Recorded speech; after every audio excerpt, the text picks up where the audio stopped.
My Black gymnastics journey competing in Canada has come to an end.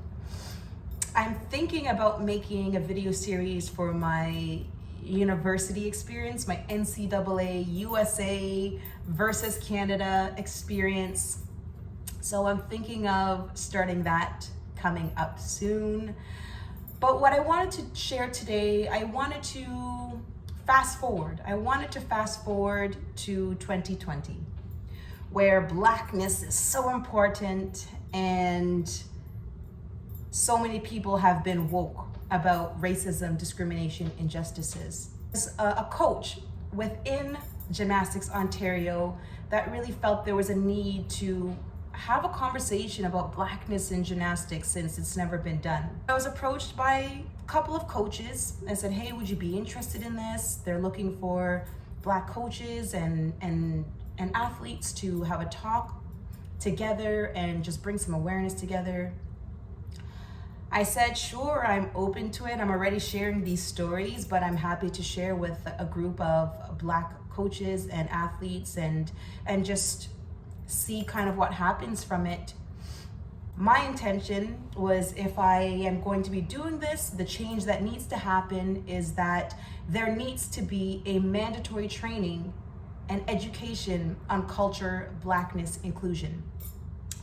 That's the only way that we're going to solve all of this. All of these mandatory NCPP courses that coaches all have to take. You know, you have your practical, your theory, your risk management. There's all of these mandatories for level 1, 2, 3, 4.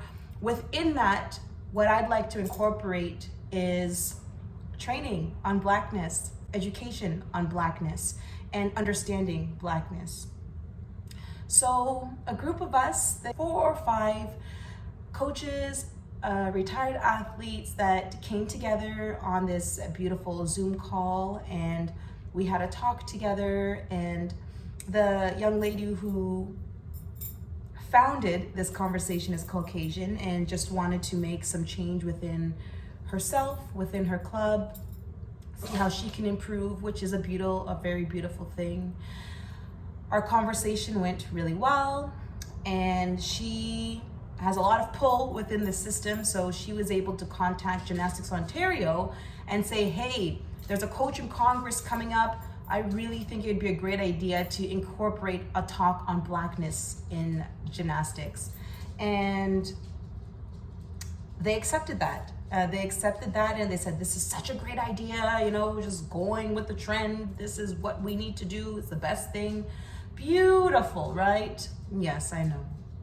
So for this beautiful big talk, they're looking for some kind of a mediator. And this lady who put together this conversation didn't think that she was the right fit, you know, not being Black and not knowing really that there is so much racism and discrimination within gymnastics in Toronto and Ontario and in Canada. I said several times I'd be very happy to mediate this conversation.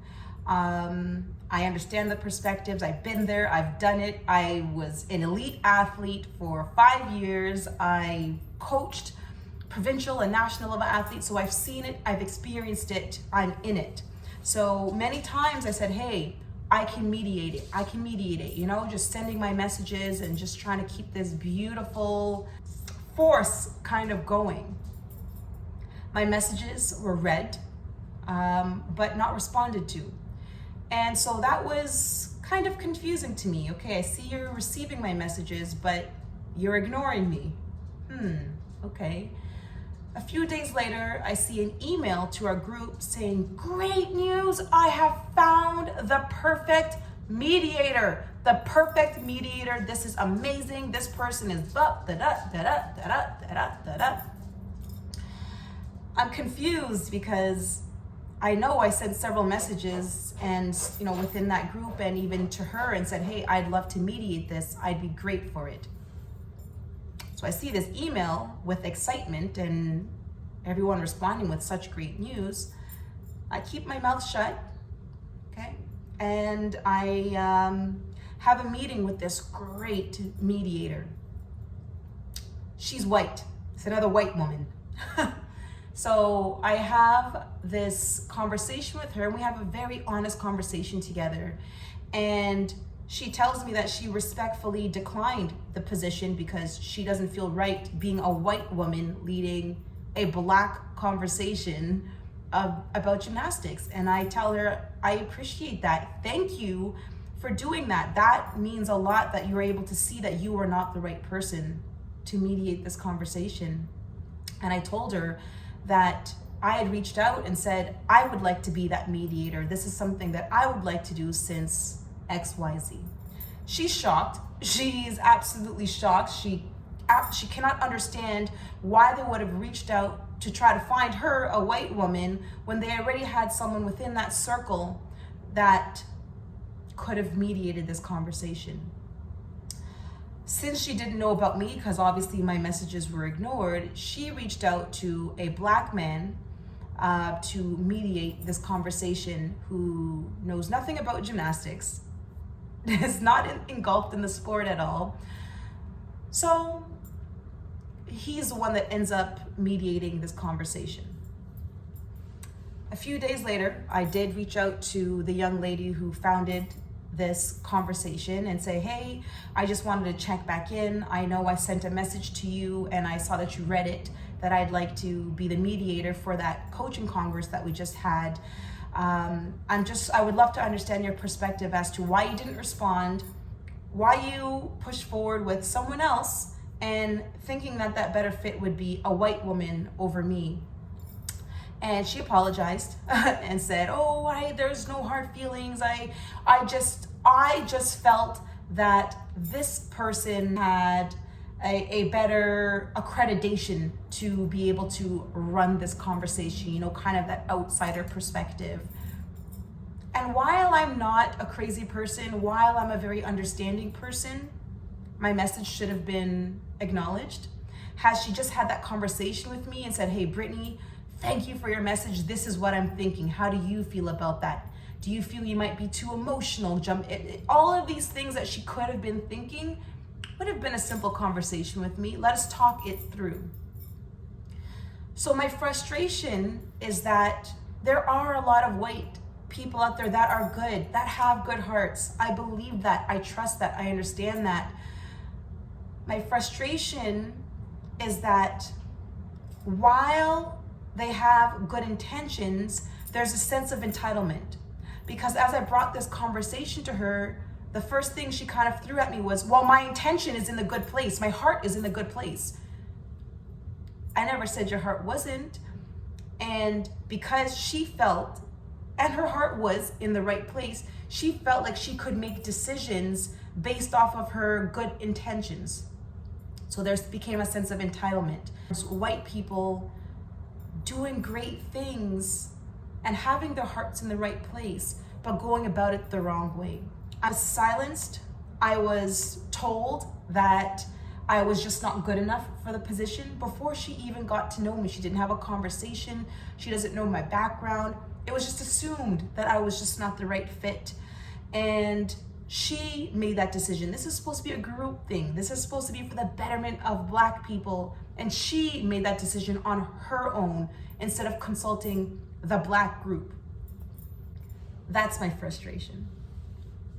The conversation in the coaching congress, this was all online. It went pretty good. It opened a lot of eyes and a lot of ears, I'm thinking, because there was a lot of questions that came up. A lot of people were oblivious to what has been going on within Gymnastics Canada, Gymnastics Ontario. And I was extremely political. It was nothing like the stories that I've been sharing, just giving perspectives. And beautiful, done, opened some doors. Perhaps a week later, I touched base with the CEO of Gymnastics Ontario, just to follow up, how are things going? How did you feel after that conversation? What steps did you want to do moving forward? How can I help? I know what I want to implement, so I want to see where he is, because he was obviously there listening to the conversations, the hard conversations that we were having during this Black Talk. He emails me back and says, I am not moving forward until I receive a summary from the mediator. I have not received the summary, so there's absolutely no movement. And I've also brought up to him the conversation about Girl Powered becoming an official club, because that's been the goal. We've been, trucking away, getting all these different things approved. So I say, how does it look for Girl Powered becoming a club, especially knowing that this is so needed within our gymnastics community? He says, this is his typing. It is not possible due to COVID. We are not accepting anything else. And a matter of fact, probably up to 2022, there's going to be absolutely no clubs allowed to there are going to be absolutely no new clubs allowed to be a part of Gymnastics Ontario due to insurance reasons. Bye-bye, or good day, or thank you, or whatever. Maybe he didn't even say that, but just sharp like that. Nothing, no, COVID, probably not until 2022. Thanks for your email. So that's interesting. After that big conversation on Blackness in Ontario and in Canada, there seems to be no sense of sensitivity or urgency to make any shifts or change. So I pick up the phone and call him, because you never judge off of an email. Never do that. There can be miscommunications, misunderstandings. You take it in, you read, you do what you need to do, then you just call the person just to have a conversation. So I pick up the phone. He answers right away, beautiful. Hi, hello. Hi, I just received your email. Thank you so much for responding. Just wanted to have a quick conversation. I understood the part about needing that summary in order to move forward. I just wanted to follow up if there's any way that I can help move things forward. I know what's needed. I repeat that I would love to have a mandatory training in every single club just to help with Blackness within gymnastics. He goes, oh, thank you. We'll keep that in mind. But I have not even looked at anything at all, because I need the summary. Okay, no problem. I'm just letting you know that I'm here to help when things do move forward. And I did want to follow up about the Girl Powered. I hear that Gymnastics Ontario is not accepting new clubs right now. I said, I'm not sure if you're aware, but I've been in this process for a little bit of time now, trying to get things approved and move things forward. Oh, yes, I know. Oh, okay, beautiful. I'm glad that you know that. So you're saying that at this point in time, at this point in time, no clubs, because you're not the first. There are about 3 other clubs that would like to be a part of Gymnastics Ontario, and due to insurance and this and that, we're not accepting anybody new right now. It's just the COVID time. I say, I hear you. I understand. This makes sense. I hear you. It's just unfortunate for me because, I've been in this process before COVID.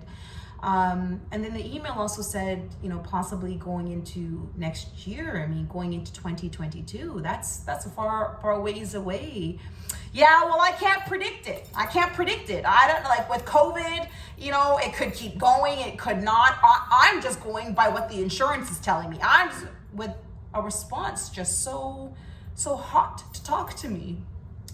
So I let him speak with his passion, because passion is beautiful, and it's very good to listen to people, because when they speak with such passion, you get to really understand who they are. So I let him speak with his passion. He's talking about COVID and no clubs. I just don't want to get your hopes up. If I say next year it's available and then it doesn't, what does that look like for me? I hear where you're coming from. I'm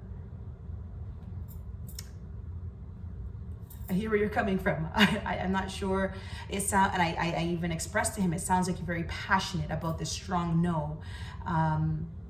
And I even said, especially after this conversation on Blackness in Toronto and Ontario and in Canada, I was hoping for a little bit of a lighter response, knowing how needed this is within our community. Well, there's nothing I can do. And, I said, it's just been really challenging because there has been even a lot of racism and discrimination renting out of all the white clubs that I've been to. And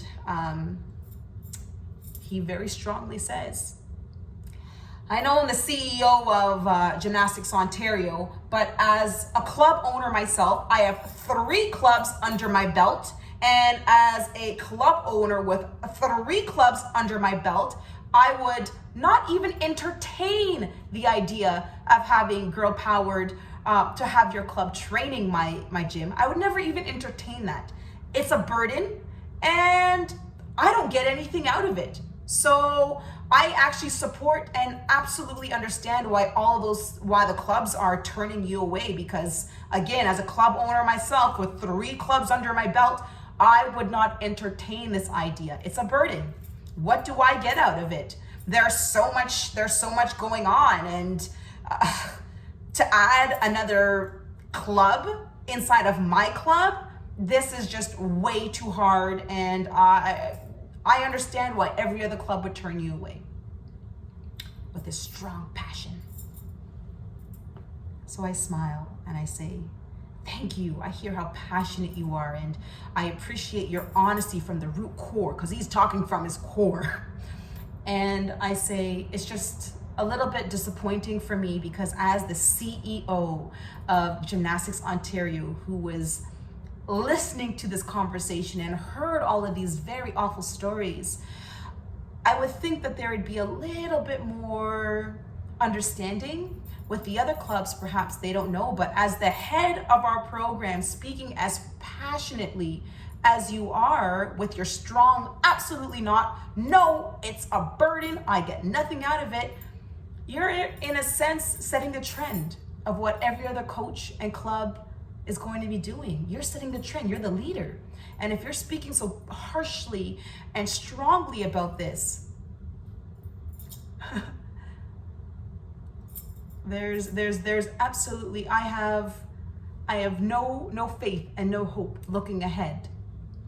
Well, I can't control anybody else. If somebody else wants to do it, I mean, the CEO can't get involved with someone else's decision. I'm just talking about strictly me. I said, I hear you, but as the CEO, speaking so strongly that it's an absolute no, and that you understand and support why everyone else says no,